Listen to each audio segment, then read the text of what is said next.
What's good, Chiefs Kingdom? It's Monday, August 22nd, and this is your KCSN update. It's your daily dose of Chiefs news and updates from us here at KC Sports Network.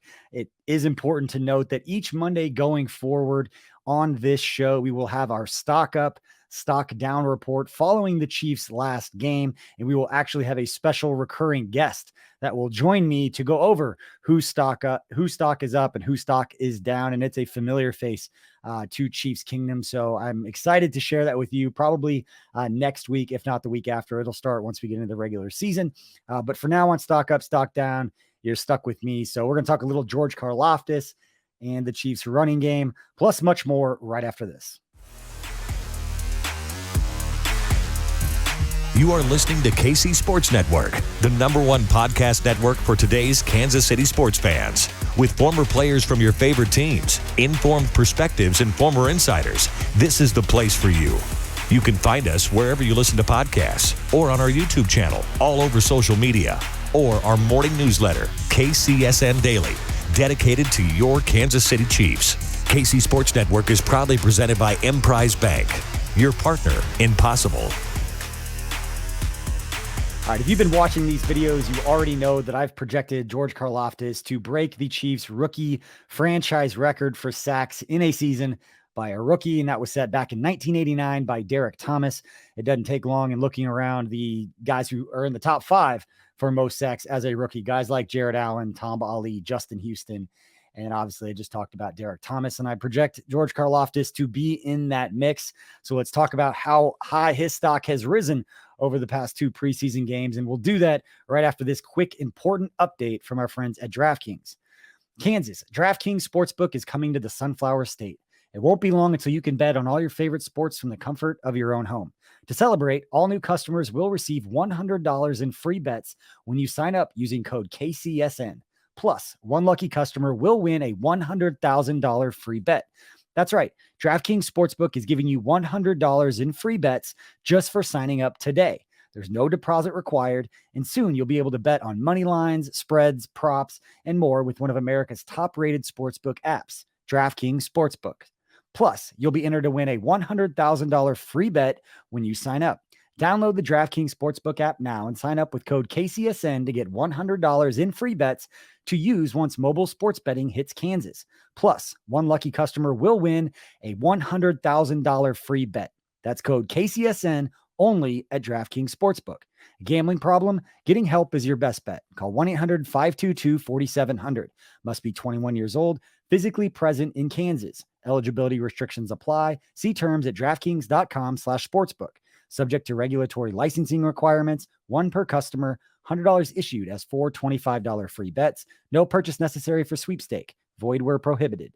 Ends first day DraftKings is allowed to operate in Kansas. See terms at DraftKings.com/Kansas.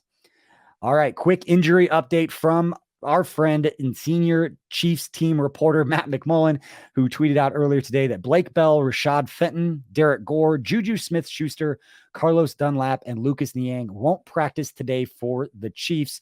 And Matt, being one of the best dudes you'll ever meet, provided that information to us, again, like I said, on Twitter a little bit earlier today. And it's interesting because this is one of the more unique weeks of the NFL season, in my opinion, because you've got the starters, the first team offense and defense, and the guys that are going to play in that week 1 game against Arizona. They will start preparing for Arizona this week, while the 2s and the 3s also need to have, one of their eyes on the game against Arizona to make sure they're prepared. You've got the coaching staff preparing for the week 1 game against Arizona, while also making sure that they're ready to go for the game on Thursday night, while the personnel staff has a job to do in cutting this roster down to 53 guys by next Tuesday is the deadline to set those rosters. So again, one of the more unique weeks at the Chiefs facility with different parts of the football side of the organization working on different things all at the same time. But as those guys prepare for the Arizona Cardinals, we're still looking for a good nickname for George Karlaftis. It's got to get figured out. And I think Coach Reid will ultimately be the one who determines what we call George Karlaftis. Anybody who's listening to this or watching this video who followed along on social media, it's become a thing, trying to figure out a nickname for him. I think Coach Reid's going to be the one to set it because I strongly predict a lot of questions coming each week to Andy Reid about George Karlaftis and the success that he's having. And when that tends to happen, Coach Reid tends to put out the nickname and the things that he's calling these guys, and generally those stick. So we'll wait to see what Coach Reid starts calling Karlaftis when we get to that point. But he'll be the one, I believe, to decide it. But if not, let me know in the comment section what you think the best nickname you've seen so far for George Karlaftis is.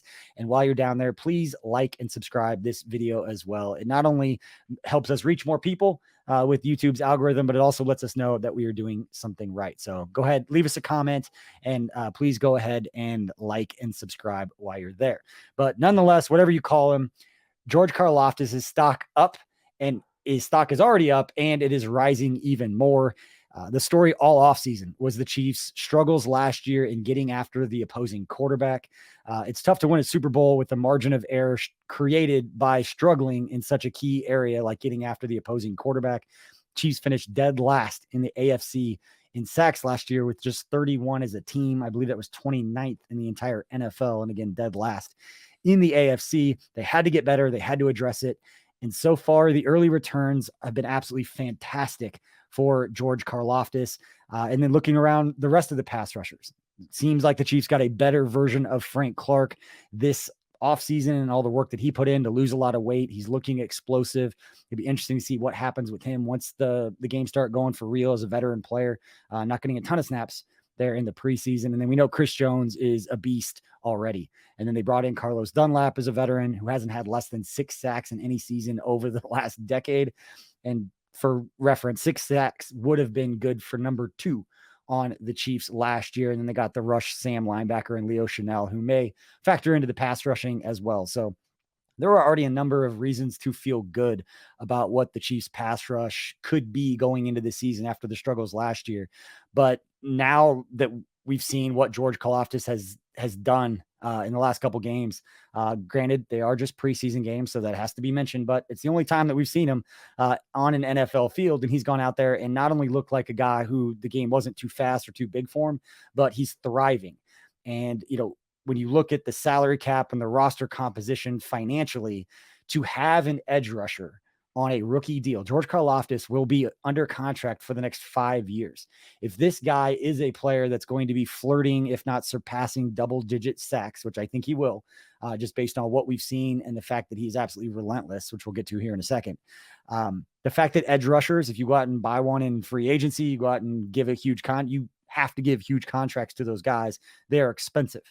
Well, if you've got one on a rookie deal, cheap per se, through the majority of Patrick Mahomes' prime, that is a fantastic and a beautiful thing and a beautiful position for the Chiefs to be in from a salary cap / roster composition standpoint. So the fact that Karlaftis is having success isn't just about what he brings to the defense in, obvious passing situations. Hopefully the Chiefs are up by a couple of possessions, a score late in the game. You need to close it out, and you've got a guy that can do that along with all the other new bodies and the new Frank Clark that we'll hopefully see this season. So when you look at that game last Saturday, Karlaftis' highlight reel sack against the Washington Commanders showed him getting double teamed. He was even held a little bit, fought through all of it, and still managed to bring the quarterback down. And that play really demonstrated everything we heard about what could make George Karlaftis so special at the NFL level. You saw the aggression, you saw the physicality, and you simply saw a dude who was just being absolutely relentless. And we've talked about this before. I know I've talked about this before years ago when I was with the Chiefs. I talked about this in regards to Tamba Ali, because he said being relentless is the single most important characteristic for a pass rusher to have success at the NFL level. And he said it really wasn't even close. Obviously, you have to have the height, the weight, the length, the strength, all of those things. But being relentless needs to be the number one characteristic if you want to be a successful pass rusher. And when you kind of dig into the numbers a little bit, you can kind of illustrate that, or you can kind of manifest that point in that, last year, TJ Watt led the NFL in sacks with 22.5. And considering you can get like a half sack on a play, it's not always just one full sack. Let's just say that the 22.5 sacks for TJ Watt came on around 30 plays. Obviously, it's different for everybody, but let's say 30 plays, TJ Watt received a statistical credit for a sack. Again, either a full sack or a half sack. Now, adding another disclaimer, sacks aren't everything. We know pressures, hurries, and just generally affecting the quarterback. That's what matters. But on the outside, from a media, from a way that we talk about it standpoint, we use numbers, we use sacks to determine whether or not a player is successful at getting after the quarterback. So just follow me here in talking about the numbers in this kind of way. Again, TJ Watt, 22 and a half sacks, and we're saying that happened on around 30 plays. And according to Pro Football Focus, TJ Watt last year rushed the passer on 413 plays. So there's about half. So he probably played around 800 plays, but taking the run game out of it, which he has to read while he's out there, mind you. But let's just look at passing situations or passing plays where he's rushing the quarterback. 413 plays, he rushed the quarterback. And he only got a credit, either a sack or a half sack, on 30 of the 413 plays. That, in terms of how we speak on it from the outside, means he's successful 7% of the time, either getting a sack or a half sack. That's the best pass rusher in the NFL, is only successful in the area that we grade success on the outside, in the way that we judge edge rushers, only successful 7% of the time to get paid millions of dollars to do what he does best and to affect the game as a pass rusher. Now, why is that important? It's why being relentless and having a nonstop motor and all of those things that we talk about is what really matters, going back to what Tamba told me years ago about when pass rushers need that one characteristic above all others to be special. It's not even a question. George Karlaftis has that. That was talked about him coming out of the draft. It was talked about from his college coaches. It was talked about from Brett Veach, Andy Reid, Steve Spagnuolo, all throughout training camp, that the guy is absolutely relentless. And when you combine that relentlessness with the fact that George Karlaftis was working during the offseason with renowned Kansas City Kingmaker Bobby Stroup, the guy that trained both Patrick Mahomes and Bobby Witt Jr. as they were prep athletes living down in Texas. That's Bobby Stroup is now working with George Karlaftis. And we made that point after the first preseason game when we saw the change of direction out in space from George Karlaftis being significantly, what I thought was significantly more impressive and better than what we saw from his tape in college, where he was still worthy of a first-round pick. He was still worthy of being a reason to be excited about the Chiefs pass rush. But if there was one knock, it was he had the physicality, the aggression, the relentless nature, all of that, but wasn't twitchy. The change of direction, the athletic fluidity was a thing. Well, that seems to have been taken care of in some regard by Bobby Stroup and working with them offseason. That's why we gave Bobby Stroup was who we toasted. We gave a cheers to Bobby Stroup on the post-game show. Kent Swanson and I did this past Saturday. Make sure to check that out if you haven't before. We're live after every Chiefs game, live from the Kingdom Bar and Grill in Overland Park. But that was a lot of fun, and come watch or come join us. But again, 7% success is the best in the world at getting after the passer. Now, we talk about hitting in baseball being a game of failure. If you fail 7 times out of 10, you're going to the Hall of Fame. 7% success rate for a pass rusher over even 9 years at that rate, and you're the best pass rusher to ever live. That would be surpassing Bruce Smith's NFL record with 200 career sacks. It's just crazy when you think about the best to ever do it right now, best to do it in the game right now, or only successful 7% of the time on measuring or amassing some sort of statistical credit, whether it's a sack or a half sack. Absolutely crazy. Now, moving along, a couple other players on my stock up report for today. Not a huge surprise. You watch the game. These names should be pretty familiar. And Jody Fortson and Justin Watson, 2 guys on the other side of the ball. They're on the offense.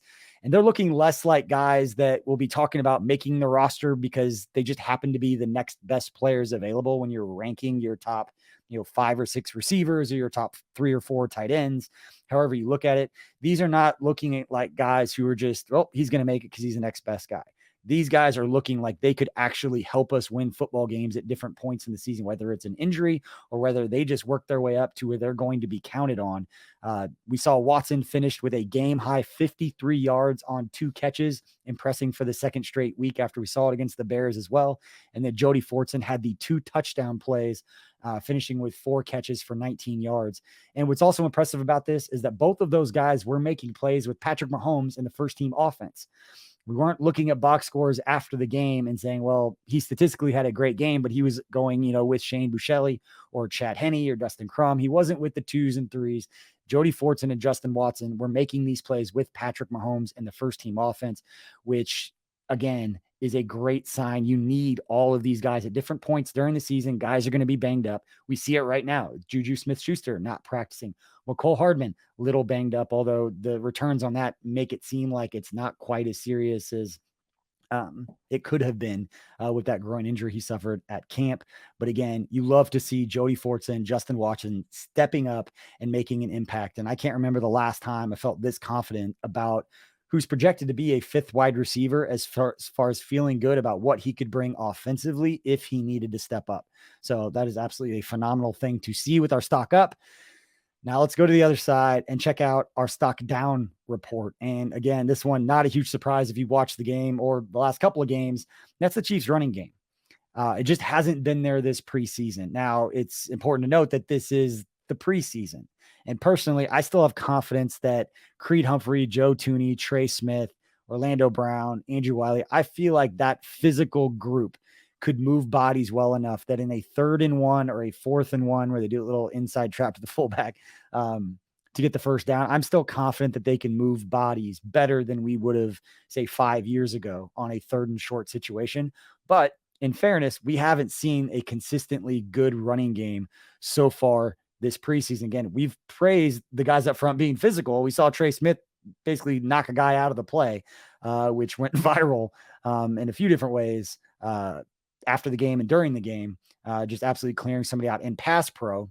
We know they're physical. We know they can move bodies, but we haven't seen them find success up front. And again, I'm still confident they can convert that 3rd or 4th and short when needed. But the rushing numbers this preseason have not been good.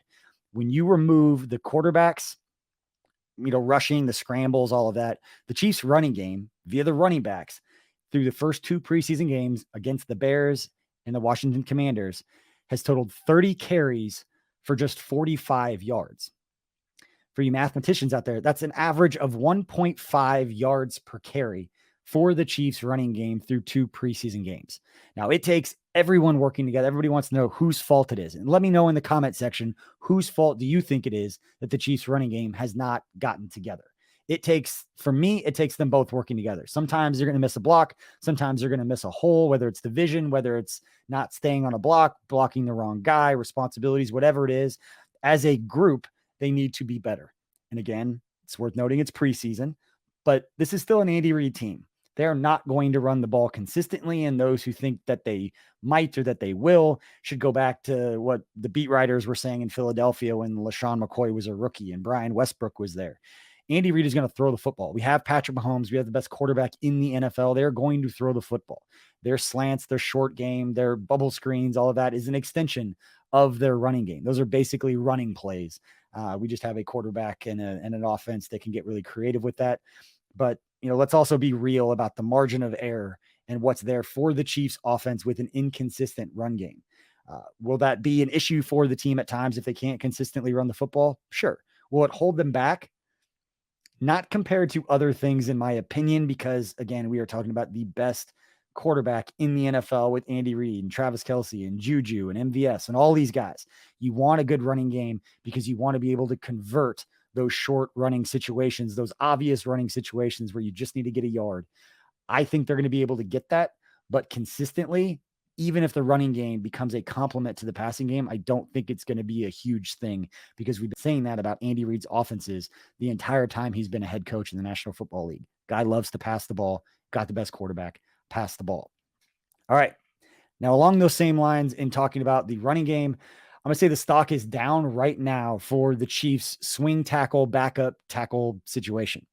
Now, as of right now, who do you feel comfortable stepping in if there's an injury at tackle? Now, Joe Thuney can move out. It's probably the play right now. But who could step in and play and not affect this offense's ability to function like they want? It's obvious that the offense isn't going to be as good if your starter goes down. If Orlando Brown goes down, offense obviously won't be as good if a backup comes in. But can they function the way that we need them to? We've seen that movie before, and we saw it in the Super Bowl against the Bucs. It wasn't pretty. Now, whether it's Lucas Niang coming back from injury or much better play and development from what we've seen in just a handful of 2 preseason games and snaps, whether it's Darian Kennard, Jaron Christian, Roderick Johnson, Prince Tega, whoever it's going to be, we haven't seen, or I haven't seen, in my opinion, something that makes me feel really good about the offense not taking a substantial step back or feeling like they can't function at the level that we've come to expect from this group that we want to go and win a Super Bowl. And you would look at it one step further. You look at the numbers from Pro Football Focus, where they grade every player. Now, again, take it with a grain of salt. They don't know the scheme. They don't know all those things, but relative to the rest of the team, 6 of the 9 lowest graded players for the Chiefs against the Commanders last Saturday by Pro Football Focus, 6 of the 9 lowest graded players were offensive tackles by the Chiefs. It was basically everyone on the roster except for Orlando Brown Jr. and Vitaly Gurman. Those 2 guys were ranked higher. Every other tackle was included with that 6 of the 9 lowest graded players. So not a great day for the Chiefs offensive tackles outside of Berman and outside of Orlando Brown Jr. So, and if you were listening to us last week on Outside the Trenches, the show that I host with Nick Leckie and Tucker Franklin, we talked about who we'd add from previous Andy Reid teams to this roster if we could take anyone. Nick Leckie said Jamal Charles. He flirted with the idea of Dontari Poe. Both make a lot of sense. Tucker Franklin said Eric Berry. I believe Justin Houston was mentioned at one point. I said Eric Fisher. I don't want this offense to not be able to function the way that we expect them to function. And one injury away from them having to kind of change things up is not good enough for me for a team that we want to go win the Super Bowl. So I said Eric Fisher, and I think it's the only thing that can really hold this offense back with an injury is an injury at tackle. Now, maybe they signed a veteran free agent that's out there that's not on a team right now if they really need one. They probably have a plan like that if they need to go out and get a tackle, whoever that might be. If you've got an idea of who that might be, let us know in the comments section while you're down there. Go ahead and like and subscribe. But, it's also important to note, and to be fair, these coaches have seen thousands of snaps from these players, from OTAs to the meeting rooms, not necessarily seeing the snaps, but talking through with these guys who they'd feel comfortable to get in there and play. But what we've seen through 2 preseason games, not feeling great about the Chiefs' offensive tackle situation outside of the 2 starters with Orlando Brown Jr. and Andrew Wiley. Maybe it's Lucas Niang coming back. He's on the PUP list. Maybe he's the answer and he can come back and play better than we've seen him play before his injury. And that's not an easy injury to come back from, but it's also worth noting that maybe something like that isn't the case, or maybe they have a veteran free agent out there that they plan on bringing in. But that's it for this week's Stock Up, Stock Down report. Like I said before, I'll have a special guest joining me each week for these as we get into the regular season. And I'm pretty sure you're all going to enjoy that. Again, it's a familiar face. Again, please don't forget to like and subscribe. It really does help us grow here at KC Sports Network, and we appreciate your support. And then let me know in the comments section, whether it's stock up or stock down, who did I miss? And then I'll read some of those answers in the next video as I check in with Nate Taylor and 5 burning questions tomorrow. But before we check in with Nate tomorrow, let's check in today with what went down in Chiefs media availability and what we learned from Eric Bieniemy, Steve Spagnuolo, Dave Toub, and Justin Reid. And let's start with Chiefs defensive coordinator, Steve Spagnuolo. No, pretty good. I mean, the early on, I know we talked a lot about this in terms of the volume of scheme and all that. It's been cut way back, in these preseason games. And everybody does that, right? Everybody kind of gets vanilla. But we'll just add a little bit here and there when we start headwaying toward Arizona, and just be careful with how much we add on. There's probably a lot of reasons for it. Certainly that first year, it was all new to everybody, right? There wasn't some of the coaches we had obviously knew the packages because I had been with them, but certainly all of the players were new. Last year, I don't know, we kind of got off to, I'm not so sure we played good enough football early. Obviously we didn't, right? And then we finally, we found a way to find our stride somewhere in the middle, and we got back to who we were and what we do. So maybe they're 2 different kind of years, but I do think there is an element of, I think I've said this before, I think you spend, or at least I do, you spend the first quarter of the season, so 4 games. Not exactly a quarter anymore, is it? But figuring out what you have, who you are, and what you're going to do. Because you can't always get it all figured out going against one type of offense. And this is a unique offense that we go through from, the OTAs and right in through training camp. And then we see some different things along the way, and you got some figuring out to do. We got new guys that we're not really sure where their strengths and weaknesses are, and we're always trying to figure that out. All the time. I mean, we call it a defensive unit because it needs to be unified. We can't be going in different directions. And all defensive football, in my opinion, all the good teams function really well as a unit.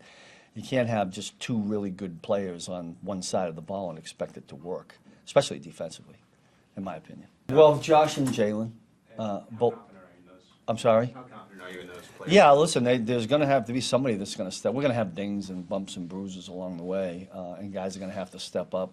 We may move some things around depending on how the injuries fall. But with Rashad, that was sad because he missed all, so you get a little nick. But we're going to be careful with it and hopefully get him back soon. But right now, I think Jalen and Joshua would take the bulk of his reps. You asked me the expectation question a lot, and I think there's an assumption that I have certain expectations. We're hopeful in certain areas, when we get a certain guy and we get a guy, but I'm always starting from ground zero, and building from there, and trying to get them from point A to point B. And some of those guys are getting there quicker than others, but that part of it's never going to stop. You're more hopeful when you get new guys, in my opinion, because in some regards you never really know what you're getting. I mean, throughout the history of the NFL, there's been a bunch of first-round picks that everybody thought was going to, and it doesn't happen, right? So you can't predict it. That's why I kind of stay away from that and basically just try to build. Well, probably a better question for Brett and Coach Reid, but in our case on defensively, I think there's still some battles going on. Yeah, that's a good thing, right? If you have them. I guess if it was set in stone, maybe that wouldn't be good because it would be too clear cut. I guess it'd depend on how good the ones were that, right? I mean, it's all relative, but there are some that are probably well defined, but I think there are still some good battles out there. Colin Saunders, he's had some bright moments. He's also had some times where struggled against a double team or had the penalty, things like that. Yeah, that whole group in there is in a pretty good battle. All of those tackles in there, but they've all kind of shown signs of playing pretty good football, which is good for us. All right, next up, let's hear from Chiefs offensive coordinator Eric Bieniemy. Good afternoon. How we doing? Feels good to come up here today after a pretty good team victory. I thought our guys played hard. I thought there was some things that we improved upon. Is it perfect? No, it's not perfect. But one thing that I am appreciating is the effort. I'm also appreciating the chemistry that's being developed and formed right now. With that said, I'm all ears. Let me just say it this way, and hopefully I understand your question the right way. I don't think he's feeling any pressure to get rid of it. I think he's just doing a great job of distributing the football. The thing that I think that we've added, and obviously we know what took place this offseason. We've lost a great player who's going to continue to be great. But the thing that we've added some pieces, and these guys are doing a heck of a job. And I think we have a lot of depth at many positions, not just at the running back position. We got depth at that position as far as the receiver room and the tight end room. And Pat's just doing a great job of distributing the football. And the thing that he does in practice, he finds all those guys and it keeps them all involved. So everybody's working to get open. And so I just think that's the chemistry that's being formed. And you see guys just working to improve upon it. You know what? I get a lot out of it because, first of all, the only way you can continue to improve at our game is to play. And so the only thing that you want to do is see you guys play when there's live people out there coming after him. That way he can get a feel for what it's like in the pocket. On top of that, we can get some timing down. And then when things aren't perfect, how is he going to react and respond? And the same thing as I said for Pat, I'm looking at the other guys as well. So I enjoy watching him play because it's not only is it educating, it's something that we can take and learn from each and every day, watching the film and applying that moving forward. You see it, the next time we have that opportunity to run that play, in fact, we had a great discussion about it because one thing, my man MVS, he came out, and on top of that, at the end of the day, we got to make sure that we're completing the ball, but just making sure we're on the same page as far as the angles are concerned and what should we expect. There was a number of things that took place on that particular play that we could improve upon. And the first thing is just making sure that we're aligned properly so we all can give ourselves an opportunity to get off the ball.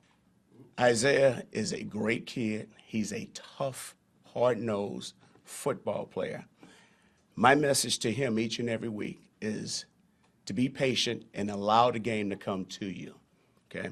He wants to do goods all the time, and what you love about that particular player and about that kid. The thing that he has to understand is that you got to allow the O-line to work for you as well. On top of that, you have to learn how to be in sync and in rhythm with the O-line by making sure you're executing the proper footwork, because your spacing has to equate to what they're doing. And now that allows them to secure level 1 to level 2. If he's just taking the ball and running, we're not giving ourselves a chance to be great. Now, is he working on it? Yes. Is it a work in progress? Yes. Will he improve over time? Yes, he will. The kid has the right temperament and he has the right mindset, and he will be okay. It could be a lot better. You know, it could be a lot better. At the end of the day, we just got to make sure that we're calling enough runs. But on top of that, we got to give ourselves a chance, and everything starts up front. Our guys up front are doing a heck of a job. But on top of that, we just need to make sure as a back that we're doing everything under the sun to make it happen by being in sync and in rhythm, making sure we're having the proper reads. And then on top of that, everybody just think the run games goes with what's taking place inside. It also has to do with the guys, the tight ends on the edge and those guys in the perimeter. So it's a team effort. There's a lot of things that we need to improve upon, and we're going to continue striving to make sure that we can reach the perfection that we want to reach. Well, it's not difficult because we'll get a number of reps in practice. But when we do have those opportunities, it's not going to always be perfect because those guys on the other side of the ball get paid as well. The thing that you want to eliminate is making sure that making sure that we're giving ourselves a chance by doing all the little things that are necessary, by executing those details and fundamentals that we work on each and every week. At the end of the day, we're not doing those. So what does that mean? We got to continue making sure as a staff that we're giving our guys the right information, but on top of that, those guys processing the information and going out and working on it, so now everything can happen on game day. But it takes time.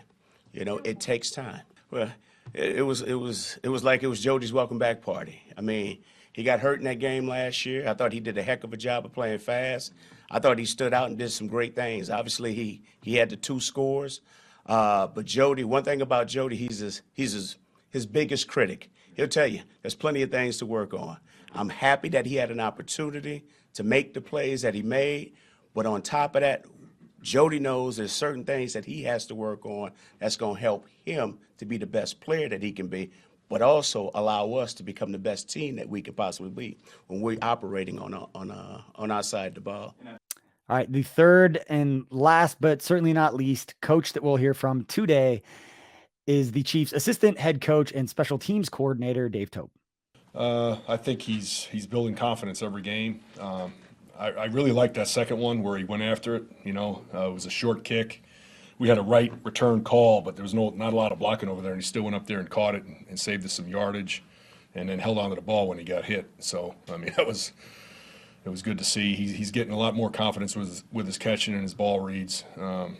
You know, so we got to keep working him in there. I tried to get him as many as I could in that last game. Yeah, he's solid. I mean, you can see him. He's always the first in on kickoff. He's the first in on. He's our best gunner. You know, he's a good player.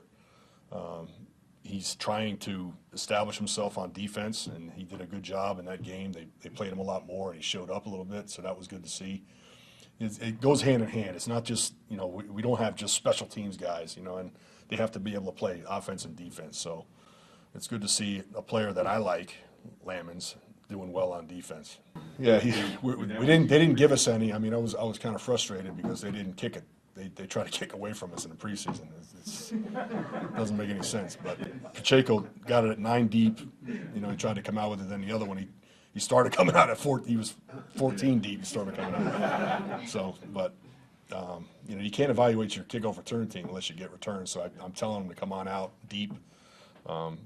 Maybe Green Bay will give us some, so we can evaluate that part of it. But you know, I think he's a talented guy, and he's excited about it. You know, you could tell he wants to go. You know. And finally, veteran safety Justin Reid took to the podium. Here are some highlights of what Justin Reid had to say when talking with the media today at the Chiefs facility.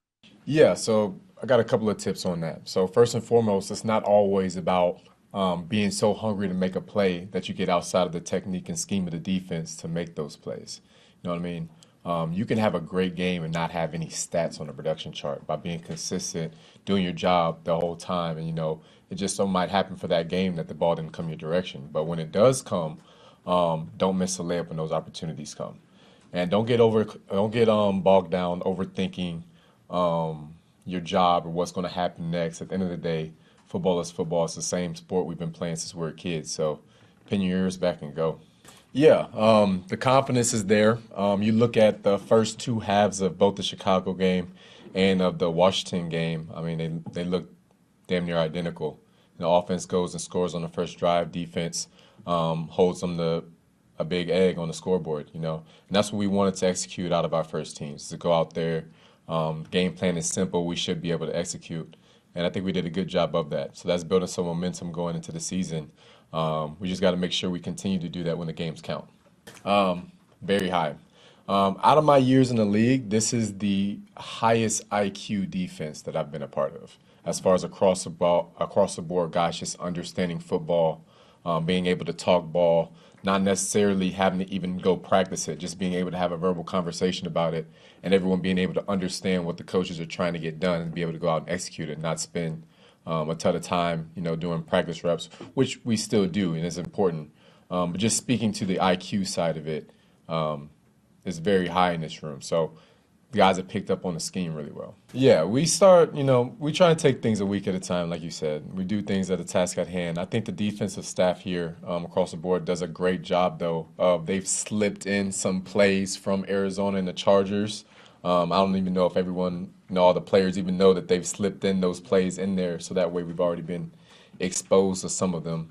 But we're keeping the focus on Green Bay. All right, that's it for today's KCSN update. Appreciate you for watching and listening. Please don't forget to like and subscribe, and please leave a comment or a review if you're listening to this in podcast form. We've got it on YouTube. We've also got it on podcast form, whether it's Apple, Spotify, wherever you listen to podcasts. Search KC Sports Network or KCSN and find all of our content, not just Chiefs. We also have Royals, KU, K-State, and Mizzou, along with a lot of other stuff coming here very, very soon as we get closer to the regular season. We appreciate you supporting us. We know that there's a lot of places that you can get your Chiefs news and updates, and we appreciate being one of those places that you stop by to get it. But until next time, we'll catch up with Nate Taylor tomorrow with 5 burning questions. I'm DJ Kissel. Until next time, everyone, please be kind to one another.